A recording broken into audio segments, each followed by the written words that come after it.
Bonjour à toutes et à tous, je suis très contente de vous retrouver en ce samedi ensoleillé pour faire ensemble le bilan de ma deuxième semaine de juin. Nous allons également aborder dans cette vidéo une petite pensée un peu philosophique sur des placements de retraite ou tout du moins des placements financiers ou de l'épargne financière pour pouvoir me garantir une retraite quand j'aurai l'âge, c'est-à-dire dans à peu près 17 ans.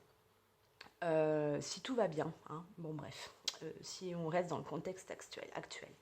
Et justement, comme c'est assez flou, ce contexte politique actuel et ce qui va suivre par la suite, ça a engendré chez nous, en tout cas dans notre famille, une réelle mise en question pour une sécurisation d'épargne pour assurer nos vieux jours et nos dépenses.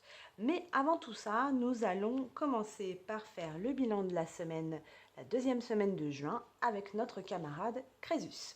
Allez, c'est parti. Donc, en ce qui concerne l'alimentation, la semaine dernière, c'était un petit peu serré. Cette semaine, j'avais repris, souvenez-vous, sur la vidéo de la semaine dernière, si vous l'avez raté, je vous la mets juste ici, en petit. J'avais ressorti donc des documents pour préparer mes menus à l'avance, chose que j'utilise habituellement, mais là, je l'ai fait très sérieusement, appuyé d'un inventaire des stocks de mes placards, frigos et congélateurs. Et j'ai réussi à manipuler un menu pour toute la semaine, midi et soir, pour 4 personnes et 6 le midi. Parce que je suis assistante maternelle, donc si vous ne le saviez pas, maintenant vous le savez. Donc le midi, j'ai des petits à manger également en plus de ma famille. Bien qu'ils soient tout petits, eh bien, ils mangent quand même. Et ils ont vraiment, vraiment bon appétit. Donc cette semaine, j'ai réussi à combler un peu mes lacunes de la semaine dernière. Et donc cette semaine, je termine ce vendredi, même samedi, avec sur mon petit tracker 5,17 € dans cette enveloppe. Je vous rappelle que je pars d'un budget de 165 € par semaine. J'ai dépensé 6 € hier, pareil, j'ai anticipé des dépenses à faire la semaine prochaine sur des produits de longue durée de type sirop. J'ai investi également dans tout le pain pour la semaine prochaine. J'ai pris de l'avance en tout cas. Excusez-moi. Donc là, on va bien vérifier si j'ai bien 5,17 € dans cette catégorie. Donc, on retire tout ça. Donc c'est plutôt pas mal cette semaine, hein. Je pensais vraiment pas m'en sortir comme ça. Et là, je suis assez satisfaite. Donc on a 5 € ici, on est d'accord. 5, 1, 2, 3, 4, 5. Là, il y a 10 centimes. 5 et 2 qui font 17. Donc on est bien à 5,17 € sur cette semaine-là. Je suis plutôt très contente. Allez, on clôture cette semaine. Et nous allons venir déposer les 165 € pour la semaine prochaine. Dépôt, nous sommes le 11/06, plus 165 €, ce qui donne 165 € pour refaire mes courses complètes de la semaine prochaine. Alors, ils sont ici. On contrôle 2, 4, 6, 8, 10, 12, 13, 14, 15, 16, 160 et les 5 qui font 165. Génial. Tout en petite monnaie, ce sont mes petits commerçants et mes maraîchers qui vont être contents. D'habitude, j'arrive avec un billet de 50 et j'aime autant vous dire qu'ils font un peu la tronche quand il est 9 h du matin et que je leur prends toute la monnaie qu'ils avaient prévue. Alors, en alimentation, je suis très contente. Donc, les économies, on les met ici. En ce qui concerne la santé, eh bien écoutez, je n'ai rien dépensé cette semaine pour le moment. J'ai quelque chose qui m'arrive et je pense que si ça ne se passe pas ce week-end, je serai obligée d'aller à la pharmacie la semaine prochaine pour acheter quelque chose qui va pouvoir m'aider à contrer un peu ce petit problème de santé que j'ai. C'est pas bien grave, hein. Donc à mon avis, je ne vais pas réussir à les garder en état pour tout le mois. Mais c'est pas grave, ils sont là pour ça, c'est très bien. En shopping famille, alors le shopping famille, c'est une longue histoire. j'ai eu le malheur hier d'annoncer à mes enfants que je voulais bien les emmener dans un magasin de sport qui a ouvert il y a 3 semaines. Donc au début, on y allait juste pour aller jeter un œil. Sauf que j'avais quand même prévu de prendre l'enveloppe shopping avec nous. Donc je vous rappelle, l'enveloppe shopping, elle est mensualisée à 50 € par mois. Et quand je n'utilise pas les 50 € ou que j'ai pioché un peu mais qu'il reste de l'argent, hop, je les transfère en fin de mois dans une autre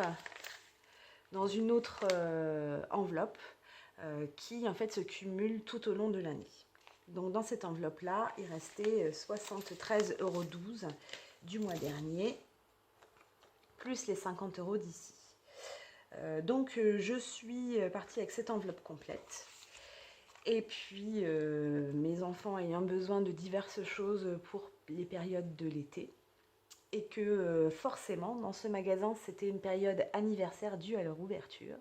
Eh bien, nous nous sommes un peu lâchés et nous avons dépensé les 120 € avec lesquels j'étais partie.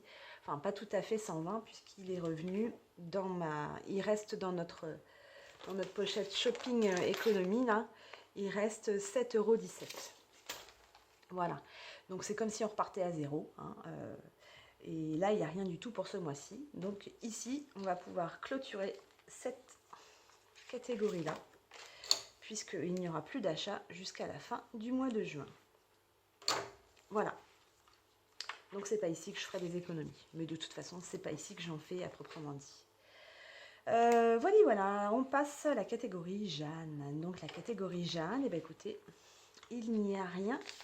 Il ne s'est absolument rien passé cette semaine. Les 15 € que je lui dédie, ils sont toujours.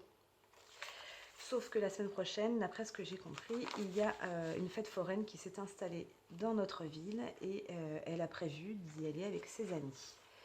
Donc je pense qu'elle va venir piquer quelques euros ici pour pouvoir payer quelques tours de manège. L'entretien maison et hygiène. Donc j'ai fait un achat cette semaine, je ne me rappelle même plus ce que c'est. C'est 1,69 €. Je me souviens pas. Bref, c'était pas très important. Il reste 6,40 € dans cette enveloppe. Donc là, il y en a 5, 6, 20, 30, 40, 6,44 €, on est d'accord.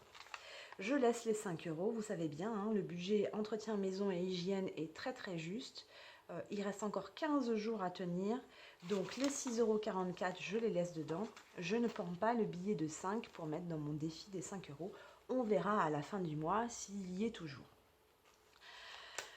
Dans la catégorie d'hiver, je pense qu'il ne s'est rien passé cette semaine, ça ne me dit rien, je ne me rappelle même plus. Non, il ne s'est rien passé depuis le 3 juin. Donc il doit rester normalement 22,60 €. 22,60 €. On est OK. Il ne s'est rien passé ici, ça je suis plutôt satisfaite. Pourvu que ça tienne et que la semaine prochaine ce soit encore le cas. Le coiffeur, on met dedans et à mon avis ça va servir dès la semaine prochaine. Mon mari m'ayant signalé qu'il avait les cheveux longs et que ça commençait à l'agacer. Donc je pense qu'il va faire le nécessaire. Pour les trackers sans CB, eh bien écoutez, il ne s'est rien passé là non plus. Je n'ai pas refait d'essence, je n'ai pas racheté d'alimentation pour mes chiens. Mon mari n'a pas encore fait d'essence non plus. Le tabac, on n'a rien racheté depuis le 29 mai.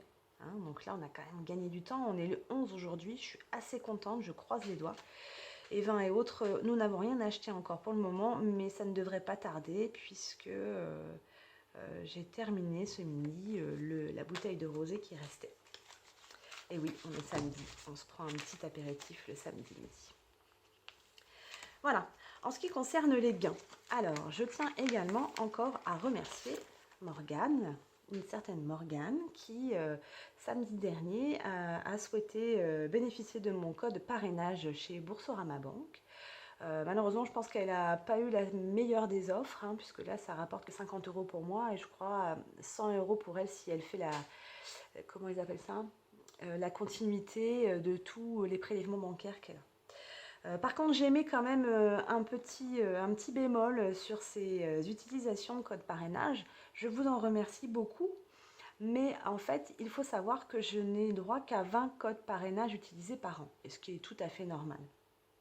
Ceci dit, les codes parrainage qui ont déjà été utilisés partent en décompte. C'est-à-dire que là, il m'en reste plus que 18 à utiliser pour le reste de l'année.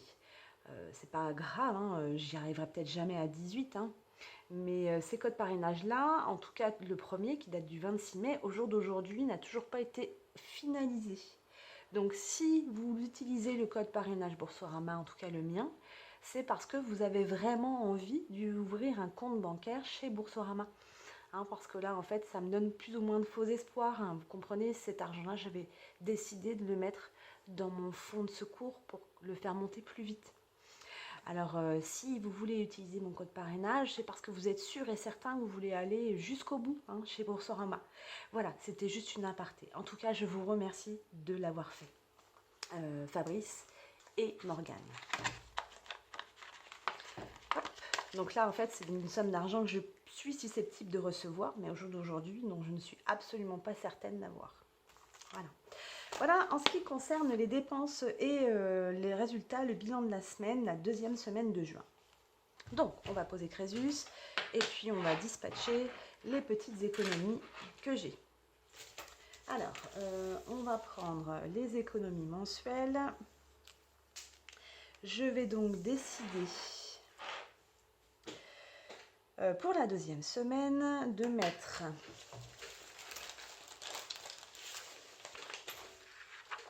un petit peu d'argent dans le défi Moss Costaud et puis un petit peu d'argent dans le défi des centimes. Parce que là j'ai des centimes, donc je voudrais bien pouvoir les caser dans ce que j'ai là de suite. Ce qu'on va faire, c'est qu'on va faire un petit peu de rose. Ce que je vais utiliser, je pense que je vais mettre 3 € dans le défi Moss Costaud. Et je vais mettre le reste, ouais, je pense. Je vais mettre le reste dans le défi des centimes. Donc, le défi 3 € Moss Costaud. Donc, ce qu'on va faire, c'est qu'on va faire, oui, c'est ça. On va faire un comme ça et un comme ça. Voilà. Je les colorierai plus tard, hein. Je vous épargne ça, c'est très scolaire et c'est assez rébarbatif. Je prends ma petite tirelire Moss Costaud et je viens y mettre les 3 €. Voilà pour le défi Moss Costaud. Et donc, il va rester 2 €. 1, 2, 1, 2, 3, 4, 5. 2,10 €. 2,10 €. Alors, on va aller shipper les 7 centimes restants de la semaine dernière que j'avais mis de côté, puisqu'en fait, je pouvais les dispatcher nulle part. Donc, ils sont ici, je les récupère. Donc, 5. Vous voyez, ils sont là. 5, donc on est à 2,20 € et il reste 4. Donc, il y aura 2,24 € à mettre. Et ici, je barre puisque j'ai permuté les 0,6, les 0,7 ici. Voilà. Alors, ça va aller dans le défi des pièces. Donc, dans le défi des pièces, on va chercher la case 2,24 €. Est-ce qu'elle est disponible? Elle est ici. Oui, elle est disponible. On la barre. Et voilà. Et je vais venir effacer. Dès que j'aurai trouvé une gomme. Bon, alors, je vais chercher une gomme plus tard et je viendrai effacer cette valeur-là puisqu'il n'y a plus lieu d'être. Hein. Ça va être rangé dans les petites boîtes. Alors, on y va. Donc, les pièces en cuivre, on les met ici. Voilà. Et la pièce de 2 €, je la mets ici. Voilà, ça c'est les économies mensuelles de juin. Alors c'est pas bien lourd, hein, on n'a pas économisé grand chose, mais cette semaine c'est pour moi mieux que la semaine dernière. Parce que j'ai réussi à dégager un peu de cash sur la partie alimentation. Voilà pour aujourd'hui. C'est donc le tracker de shopping dont je vous ai parlé tout à l'heure, donc je n'ai pas besoin de revenir dessus. On va parler maintenant de notre réflexion sur un moyen d'épargner ou tout du moins de sécuriser une épargne sur le long terme. Nous avons pensé dans un premier temps à utiliser une assurance vie ou un PERP et en fait c'est pas du tout ce que nous allons choisir pour placer de manière sécurisée notre argent. Je vous dis ça tout de suite. Me revoici, nous allons aborder dans cette partie de vidéo un petit point en ce qui concerne une réflexion sur une épargne assurée pour nos vieux jours, notamment pour notre période de retraite. Nous avons 46 ans et 44 ans. Pour mon mari, je dirais qu'on n'a pas trop de soucis, hein. Il est dans une société qui a déjà prévu le plan épargne retraite complémentaire de leurs salariés. Et en fonction de son poste, techniquement parlant, la sienne devrait être plutôt pas mal. Ce n'est pas du tout mon cas. Je suis donc assistante maternelle, comme je vous l'ai dit dans la précédente vidéo, et je fais partie des gens qui sont la catégorie des services à la personne. Autant vous dire que cette catégorie-là est extrêmement mal payée, il faut le dire. Et en plus de ça, au niveau de la retraite, on n'est assuré absolument de rien. Sachant qu'on touche à peu près, la moyenne, c'est 50% de nos revenus en tant qu'actifs. Ce qui veut dire que ça va pas être beaucoup et vraiment pas folichon pour moi. Je n'ai pas fait assistante maternelle pendant toute ma carrière, hein. Avant, j'étais commerciale. Et avant ça, je travaillais dans l'immobilier. Donc pendant à peu près 12 ans, j'ai fait ça. Ce qui veut dire que je vais avoir une retraite complémentaire qui va prendre aussi ces années-là en compte, hein. Mon salaire était bien meilleur à l'époque. On verra bien ce que ça donnera, mais j'aimerais et nous aimerions pouvoir envisager un placement pour ma retraite à moi. Et donc là, on a l'âge, enfin, on est même plus que l'âge, hein. Si on avait pu le faire avant, on aurait dû même le faire avant. Mais là, je me penche vraiment sur la question, puisque à y compter, en fonction de ce qui va être fait d'un point de vue politique, j'en ai encore pour une bonne dizaine d'années de travail, entre 15 et 17 ans. Entre 15 et 17 ans, oui, pas une dizaine d'années, 15 et 17 ans. Donc, nous avons réfléchi à l'assurance vie en tant que placement. Mais ça ne nous correspond pas du tout, c'est-à-dire qu'on va être imposé de mettre une certaine somme tous les mois. Vu les fonds euros et les obligations, enfin oui parce que ça fonctionne avec des obligations, hein. Si vous voulez que votre assurance vie elle vous rapporte un peu, vous êtes obligé de prendre une assurance vie avec des risques, on appelle ça à risque. Mais moi c'est d'un point de vue éthique et d'un point de vue moral et politique même, hein, c'est un choix particulier, je ne souhaite pas du tout contribuer à la capitalisation. Donc en fait, ça voudrait dire que je serais obligée de prendre une assurance vie à fonds euros qui, en fait, au jour d'aujourd'hui, les intérêts, ils ne sont pas du tout dans ce sens-là. Les intérêts des assurances vie, ils sont plutôt à la baisse. Donc non. Et il faut savoir une chose aussi, c'est qu'en cas de banqueroute financière, l'assurance vie, vous n'avez plus que vos yeux pour pleurer. Vous ne la récupérerez pas, quoi. Donc après, on s'est dit, c'est pas grave, on va placer notre argent sur un LEP. Nous avons droit au LEP à 2,2% depuis si peu de temps. Le problème, c'est que je viens de vous dire, 2,2%, c'est au bon vouloir de l'État également, sans aucune garantie qu'il reste comme ça pendant des dizaines d'années. Et 2,2%, finalement, ça fait pas beaucoup. Le LEP, malgré tout, reste quand même libre de dépôt, hein, mais il est limité. On ne peut pas aller au-delà de 7 500 € par mois.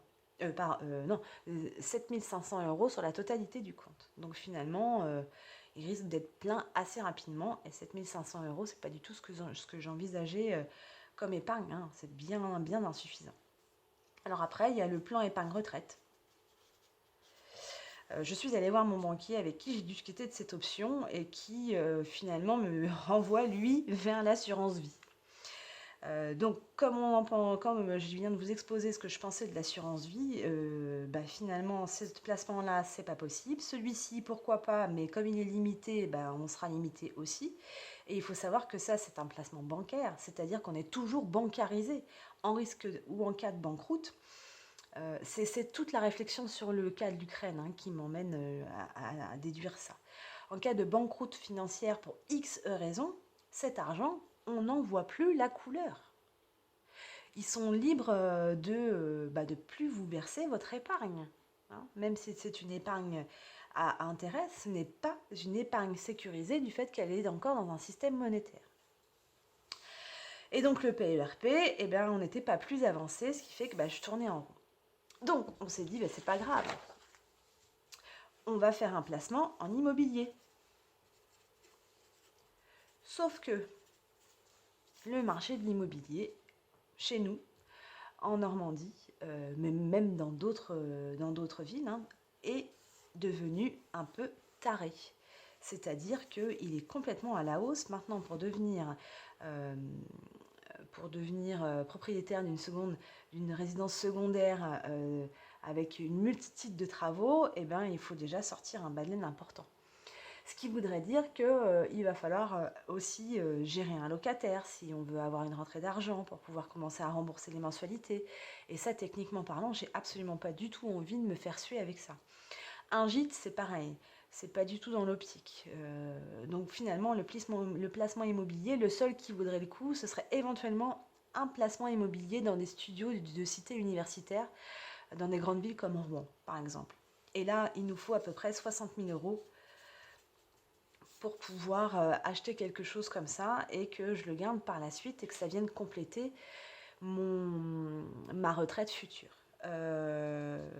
Il faut penser un peu plus loin, c'est-à-dire qu'en ce qui concerne l'immobilier, ma maman est déjà propriétaire d'une maison dans une petite ville portuaire à côté de chez nous, qui est en pleine expansion, et elle ne souhaite pas du tout vendre cette maison dans l'immédiat, elle veut la garder pour moi. Ce qui veut dire que ma maman est déjà âgée, hein, elle est en très bonne santé, je suis très contente pour elle, mais elle est âgée et ça veut dire que cette maison, en fait, elle va me revenir. Donc ce qui veut dire qu'en fait, le capital immobilier, quand moi-même je serai en retraite, je l'aurai déjà. Donc finalement, je ne suis pas sûre que ça soit encore une option pour nous. Alors en cherchant un petit peu sur le net, en me renseignant, en écoutant des économistes, nous avons abordé tranquillement, et on en entend parler de plus en plus, des placements financiers de type épargne un peu plus sécurisés en matière physique, c'est-à-dire quelque chose que vous tenez réellement, hein, pas du fonds euro, pas d'obligations, pas d'actions, pas de tout ça. Et ça entraîne réellement une réflexion sur le long terme et un petit peu de formation sur sur les techniques, sur comment aborder ça, comment budgétiser ça, comment protéger ça également. Je vais vous le dire tout de suite, ça concerne en fait les placements d'achat d'or ou d'argent. Voilà. Voilà à quoi nous réfléchissons au jour d'aujourd'hui. Il y a une dizaine d'années, l'or était 40% moins cher qu'il ne l'est maintenant. Ce qui veut dire que, donc là on est sur une grosse montée en ce moment, hein, depuis la guerre en Ukraine, là, il y a des pics au niveau du cours de l'or qui sont devenus assez, pas scandaleux bien sûr, mais assez faramineux. Donc je ne pense pas que ce soit la bonne période pour acheter tout de suite, hein. À mon avis, il faut attendre un petit peu et attendre que le conflit en Ukraine redescende un peu. Mais c'est quelque chose qui est à envisager. Donc je vais travailler fortement sur des placements sécurisés, intemporels et universels que sont l'or et l'argent. Et je reviendrai vers vous avec une vidéo très bien construite, énumérant les côtés positifs, les côtés négatifs. Et puis, dès que j'en sais un peu plus et que je me suis bien regardée là-dessus, je viendrai vous faire un petit compte-rendu et vous donner mon avis et finalement la décision que nous aurons prise en ce qui concerne ces placements. En attendant, je vous souhaite à tous une bonne journée, un bon week-end. Je vous dis à très bientôt avec nos petits sous, vos petits sous. Et voici nos premiers exemplaires d'or et d'argent. Mais figurez-vous que cet or et cet argent-là, nous l'avons depuis que nous sommes petits. C'est nos grands-parents qui nous les ont donnés. Mon mari en a et moi j'en ai également. Donc, est-ce que c'était les prémices d'une réflexion déjà avancée depuis pas mal de temps ? À voir. Ceci dit, je vous souhaite une bonne journée, un bon week-end et je vous dis à très bientôt. Au revoir.